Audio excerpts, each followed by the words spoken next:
They laughed first, didn't they? That quiet, dismissive kind of laughter, the kind that doesn't even see you as a threat. Just noise. Just another crazy idea floating in a room full of people. Too comfortable to think differently. They labeled you unstable because you didn't follow their script, because your mind didn't move in straight lines. It moved in patterns they couldn't predict. Funny thing about being called crazy, it usually means you're early, right? See, while they were busy mocking, you were watching, calculating, connecting dots they didn't even know existed.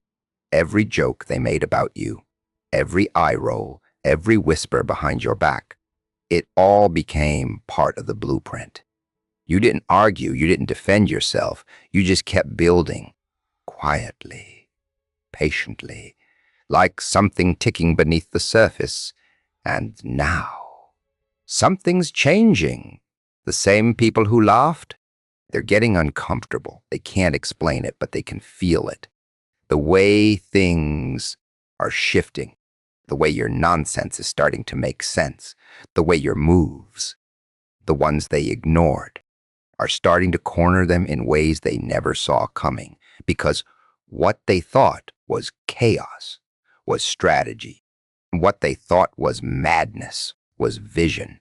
And what they thought was a joke is slowly becoming a reality they can't control. They laughed because they didn't understand your vision, not because it was weak, not because it was broken, but because it didn't fit inside the tiny, predictable boxes they've been living in their whole lives. People don't laugh at what they understand. They laugh at what threatens their sense of control. And you were a walking disruption, a question mark in a room full of people pretending they already had all the answers. Palanced. You ever notice how quickly people label something as crazy the moment it makes them uncomfortable? It's not an insult, it's a defense mechanism, a shield. Because admitting that your idea might actually work would mean admitting they were too blind or too afraid to see it first. And that's a dangerous realization for someone who's built their identity on being right. And so they laughed loudly, confidently, like a group of spectators at a show they thought they understood. But what they didn't realize is you weren't performing for them. You were observing them. Every reaction, every smirk, every dismissive comment, it all gave you something. Data, patterns, weaknesses. While they thought they were watching a failure unfold, you were studying the audience. Blind. Because vision doesn't look impressive in the beginning. It looks messy, disorganized, almost delusional to someone who only believes in what already exists. Real vision doesn't ask for permission. It builds something that forces recognition. And that kind of thinking, it terrifies people who rely on approval to function. They needed you to be wrong. Think about that for a second. They needed it because if you weren't, then everything they chose not to pursue, every risk they avoided, every idea they killed before it had a chance, would come back to haunt them. Your success would expose their hesitation. Your progress would highlight their stagnation. So they laughed harder. They turned your ideas into jokes, reduced your plans to punchlines, made you the story they told others when they wanted to feel a little smarter, a little safer, a little more in control. But here's the part they never see coming. While they're busy simplifying you, they're underestimating you, and that's where things start to get interesting, because when people underestimate you, they stop paying attention. They stop preparing. They stop questioning. You become invisible in the most dangerous way possible, not because you disappear, but because they decide you're not worth watching. And that's the perfect position to be in when you're building something real. Blend, you didn't waste time trying to convince them. That's where most people go wrong. They chase validation like it's oxygen, but you let them laugh. You let them misunderstand. You let them stay comfortable in their assumptions while you kept moving in directions they couldn't even map out. Every late night they joked about, you were refining. Every idea they dismissed, you were testing. Every time they said this will never work, you were getting closer to proving that it could, not by arguing, not by announcing it, but by doing the one thing they didn't expect, continuing without them. Band. Because deep down, vision isn't something you explain, it's something you execute. And the more they laughed, the clearer it became. You weren't speaking their language anymore. You weren't operating on their level of logic. You were building something that only makes sense once it's already too late to ignore. That's the irony. The louder they laughed, the more space they gave you to grow unnoticed. The more they dismissed you, the less resistance you faced. And in their attempt to reduce you to a joke, they accidentally removed themselves from the equation entirely. Huh? They laughed because they didn't understand your vision. And by the time they start to understand it, the laughter won't sound the same anymore. Silence became your greatest strategy, not the kind of silence that comes from fear, but the kind that comes from control, the kind that makes people uncomfortable because they can't read you anymore. See, most people talk too much. They explain their plans, defend their ideas, try to convince everyone they're onto something big. And in doing that, they give away the very thing that makes them powerful, the element of surprise. Bland, but you stopped playing that game. You noticed something early. Every time you spoke, they tried to shrink what you said, twist it, question it, turn it into something smaller than it actually was. Words became, and you realized something dangerous. If you keep explaining yourself to people who already decided who you are, you end up building your reality inside their limitations. Blaine. So you went quiet not because you had nothing to say, but because you had too much at stake to say it out loud. Silence gave you space. Space to think without interruption. Space to move without interference. Space to build without someone standing over your shoulder, waiting for you to fail. And that's when everything shifted. Because silence does something strange to people. It makes them fill in the gaps. When you stop talking, they start guessing. They start projecting their own fears, their own assumptions, their own insecurities onto you. One person thinks you've given up. Another thinks you're hiding something.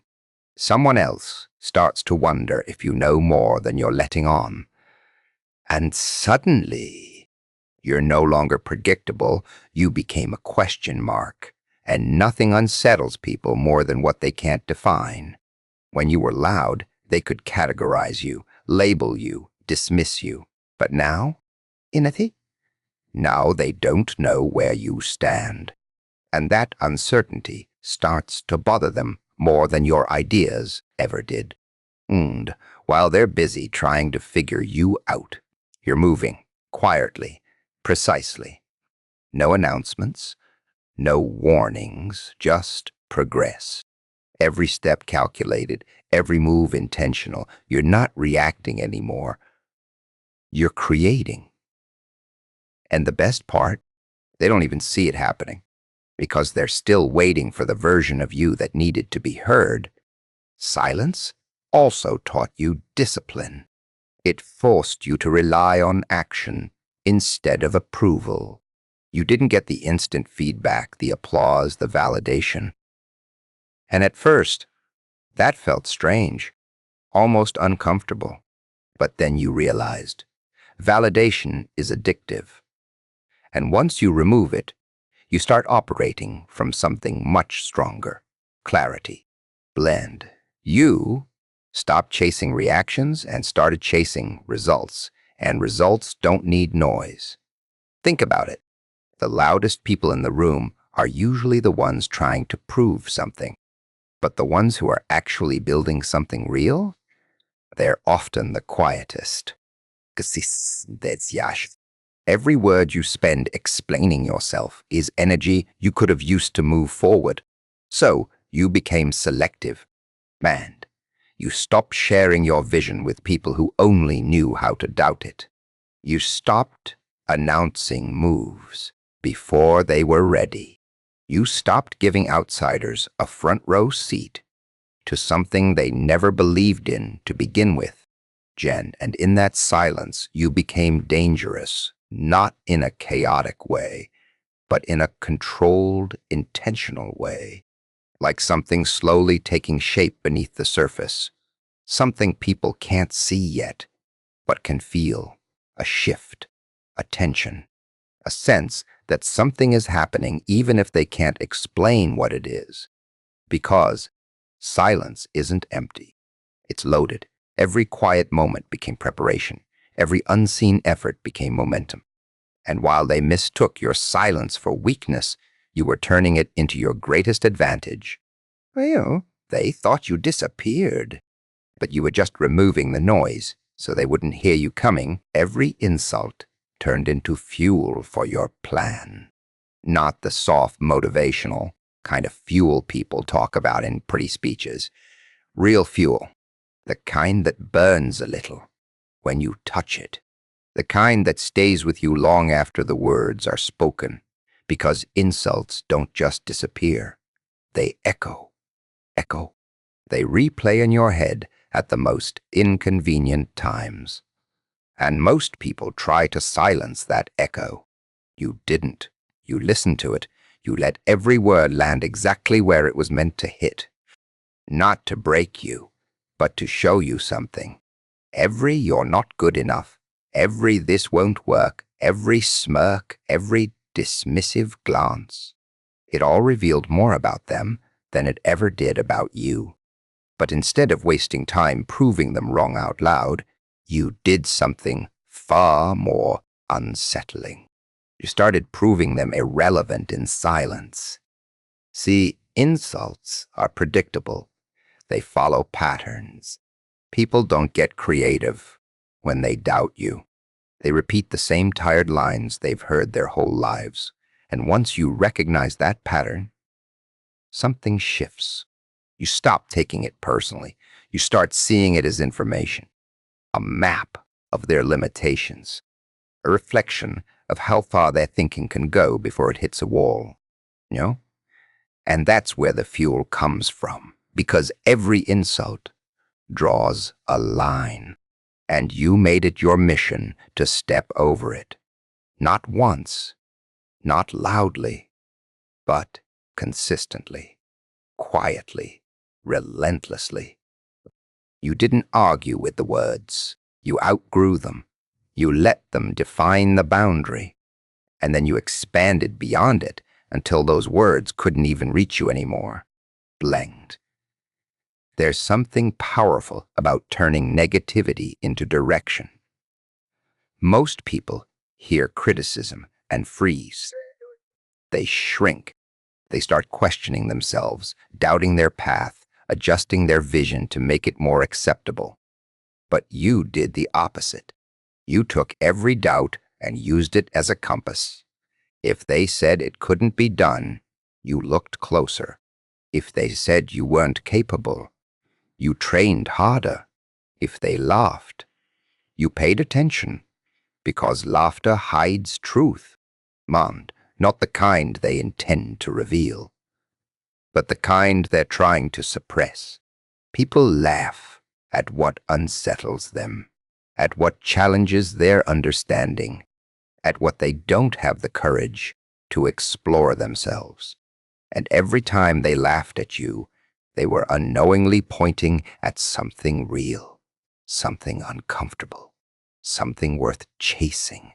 And so you followed it, not blindly, but deliberately. You dissected the insults, broke them down, asked yourself, why this?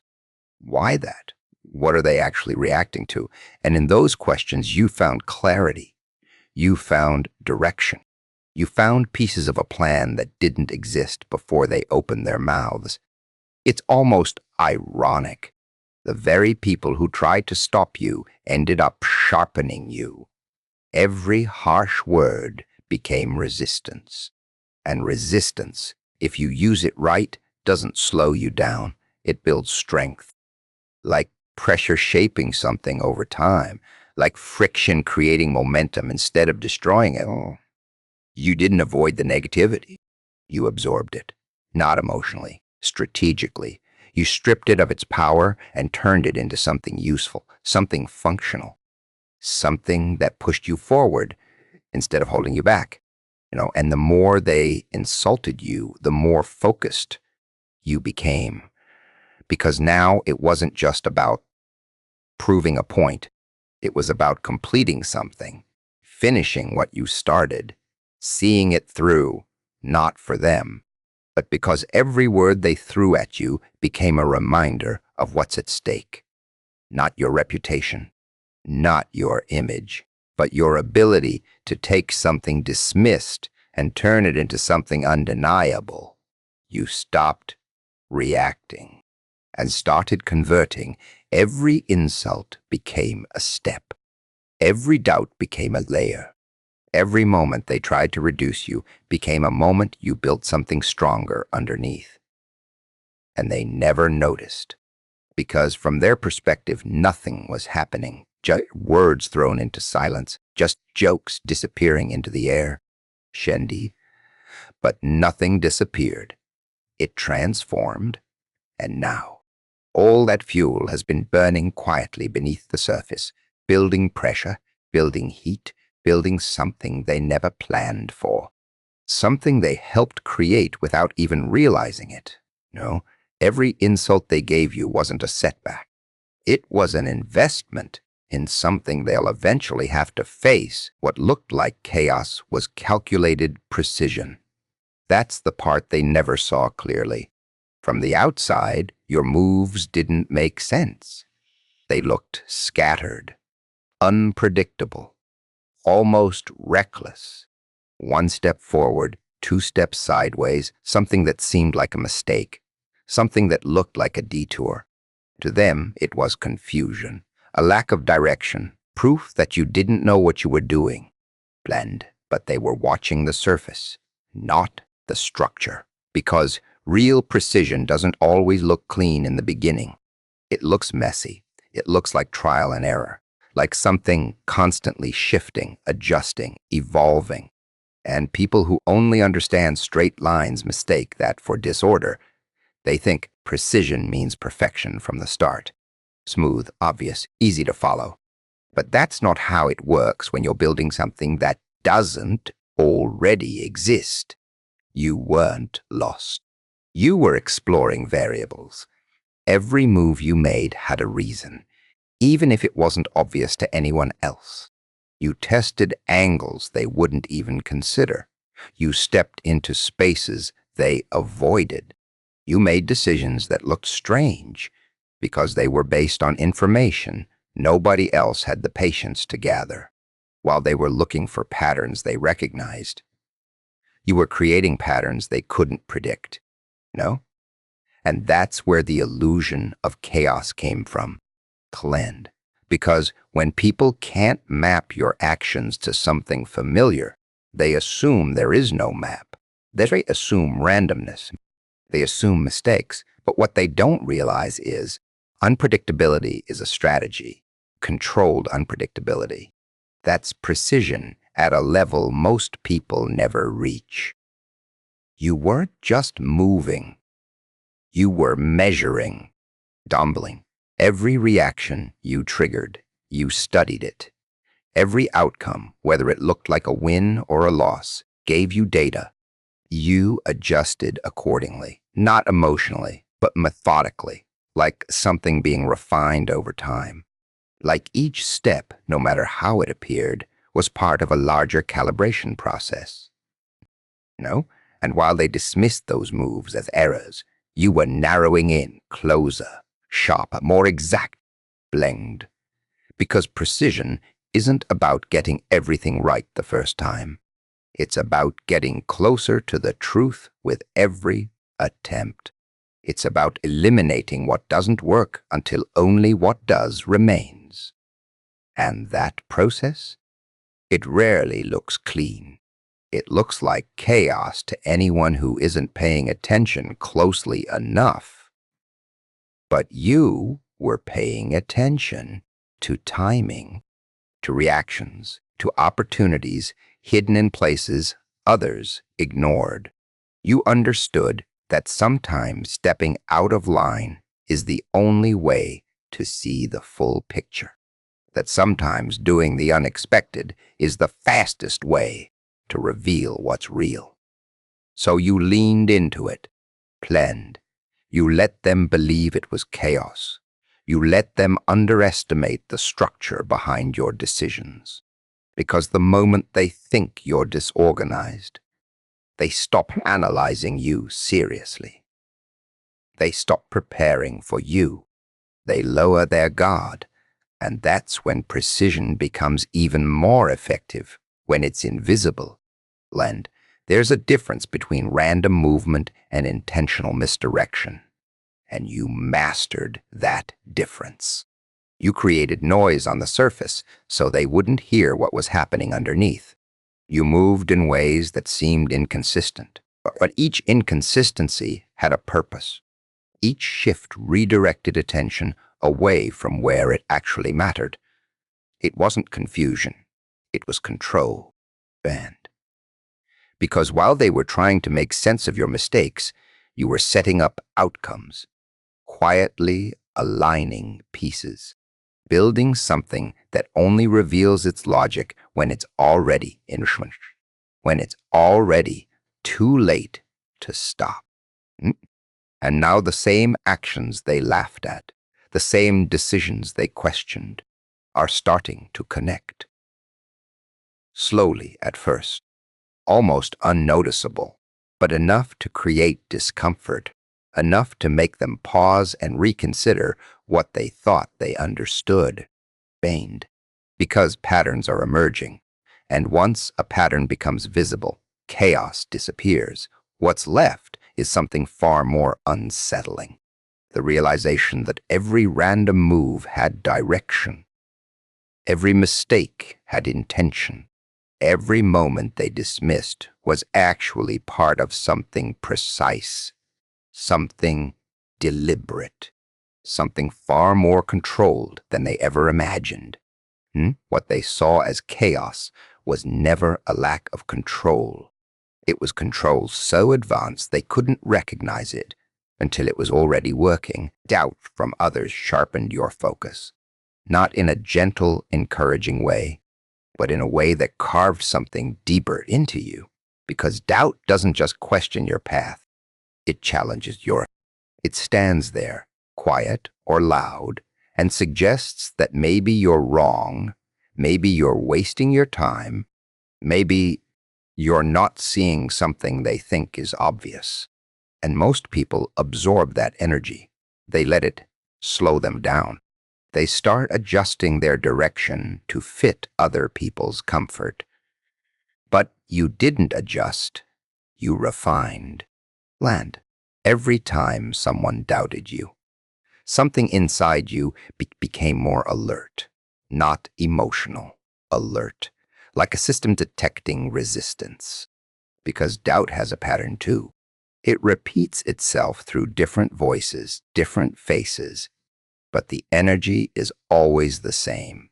You can't. It won't work. Be realistic. And the more you heard it, the more clearly you started seeing what it really was. Not truth, but limitation wearing the mask of advice. And once you see that, it stops controlling you. And instead, it starts sharpening you, because doubt forces clarity. It removes illusions. It forces you to look at your own idea without comfort, without bias, without emotional protection. And if your vision survives that, it becomes stronger, cleaner, more precise. You stopped depending on encouragement to move forward. You stopped needing approval to stay committed. You started relying on something far more stable. Conviction tested under pressure. Valiant, they didn't realize what they were doing. Blamed. Every skeptical look, every raised eyebrow, every "we'll see" became a point of pressure. And pressure, when applied correctly, doesn't just push you down, it shapes you. It forces you to strengthen weak points. It forces you to rethink strategies. It forces you to eliminate anything that can't survive scrutiny. So instead of breaking under doubt, you started using it like resistance training for your mind. The more they questioned you, the more specific your thinking became. Vague ideas don't survive. Doubt. Only structured ones do. So you started tightening everything, removing unnecessary noise from your plans, thinking in layers, breaking down what needed to be done into steps that didn't rely on anyone else's understanding. You stopped building ideas that needed validation and started building systems that only needed execution, And something interesting happened along the way. Landa, the same doubt that was meant to slow you down, started filtering out distractions. People who doubted you revealed themselves early. Situations that weren't stable exposed themselves faster. Paths that weren't real collapsed before you wasted time on them. Doubt, unknowingly, started doing the work of elimination for you. You didn't fight it. You used it. Laid it. Because every time someone underestimated your direction, you gained something they didn't realize they were giving you: space. Space to move without interference. Space to develop without pressure to explain yourself. Space to grow without noise. And in that space, focus becomes something different. It stops being effort and starts becoming instinct. You stopped reacting to doubt emotionally. You started interpreting it strategically. If they doubted a step, you examined it twice. If they questioned a move, you analyzed it deeper. Not because they were right, but because resistance often highlights what needs refinement. And once refined, your plan didn't just survive doubt. It became resistant to it. There's a point where doubt stops being external and starts becoming internal. That's where most people break. But instead of letting it create hesitation, you turned it into evaluation. A built-in system that asked, is this strong enough? Is this necessary? Is this aligned? And if the answer held up under pressure, you moved forward without hesitation. That's how focus gets sharpened, damaged, not through comfort, but through contradiction. Blend, because when everyone around you is unsure, you're forced to become certain in a way that doesn't rely on agreement. You start trusting patterns they can't see. You start following logic they don't understand yet. You start operating from a level where doubt isn't a threat anymore. It's background noise, right? And the louder they doubted you, the quieter you became internally. Not confused, but concentrated, planned. Because focus doesn't always look intense from the outside. Sometimes it looks still. Sometimes it looks detached. But inside, it becomes sharper with every challenge thrown at it. And now, every ounce of doubt that once tried to slow you down has been absorbed, processed, and converted into something far more powerful. Direction. The moment your plan starts working, everything shifts. Not slowly, not gently, but in a way that feels almost uncomfortable. for the people who once ignored you. Because success doesn't just change your situation, it changes perception. And perception is something people guard more fiercely than truth. When you were uncertain, they had a version of you they were comfortable with, a version they could laugh at, dismiss, underestimate without consequence. But the moment things begin to align, that version disappears. And that's where the shift begins. First, they act surprised, not because they didn't see movement, but because they didn't take it seriously. They remember the jokes they made, the doubts they shared, the casual way they reduced your vision to something small. And now those memories start to feel uncomfortable because they have to reconcile two versions of reality, the one they believed and the one unfolding in front of them. Then comes confusion. Bland, because your progress doesn't always come with explanation. You didn't announce every step. You didn't ask for permission to move forward. You didn't pause to make sure everyone understood your direction. So now they're trying to reverse engineer something they were never part of. They're trying to connect dots they ignored when it mattered. And that gap between what they assumed and what is now visible creates tension. You notice it in their behavior. And the same people who dismissed you start watching more closely. The same voices that once joked now ask indirect questions. The same energy that was loud in doubt becomes quieter in observation because something has changed. And even if they won't admit it, they feel it. Your consistency is no longer invisible. Your results are no longer theoretical. They are present, tangible, undeniable in ways that don't require explanation. And that's where respect begins to form. Even if silently. Not because they suddenly believe in you, but because they can no longer ignore what's happening. The shift forces them to adjust their narrative. They start saying things like maybe they always had potential, or we underestimated it. But those statements aren't about you.